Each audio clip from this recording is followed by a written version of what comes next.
Everyone loves Aung San Suu Kyi, once held as a political prisoner by a brutal military dictatorship, but now the de facto leader of democratic Myanmar, also known as Burma. She's captured the hearts of leaders across the globe. Barack Obama recently removed an array of economic sanctions on her Southeast Asian nation. So, with such an esteemed Nobel Peace Laureate now in charge, things are surely looking up for the people of Myanmar. Well, not all of them. Certainly not the Rohingya Muslims who live in that country, victims of ethnic cleansing and maybe even genocide.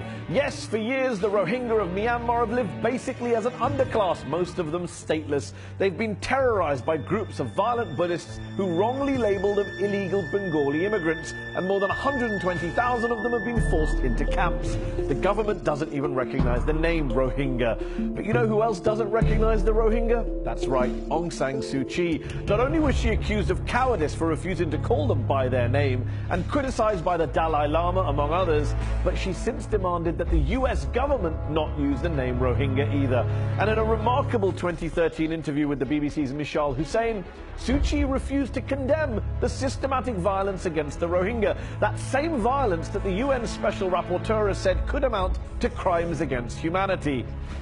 Muslims have been targeted, but also Buddhists have been subjected to violence. But there's fear on both sides. Both sides! Last time I checked, it wasn't Burmese Buddhists who were being confined to camps where they were slowly succumbing to starvation, despair and disease. And it wasn't Buddhists who were raped by soldiers at gunpoint during the violence that flared in Rakhine this October. Incidentally, it was later reported that Suu Kyi left that BBC interview muttering, "No one told me I was going to be interviewed by a Muslim." Charming.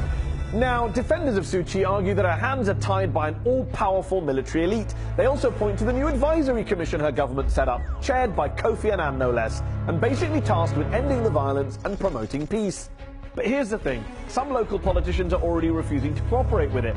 And while Annan can give recommendations, his commission has no power to enforce those recommendations. As part of her struggle against her country's military rulers, Aung San Suu Kyi spent 15 years in detention. 15 years waiting for justice. Now she's in power, how many years will she make the Rohingya wait for justice?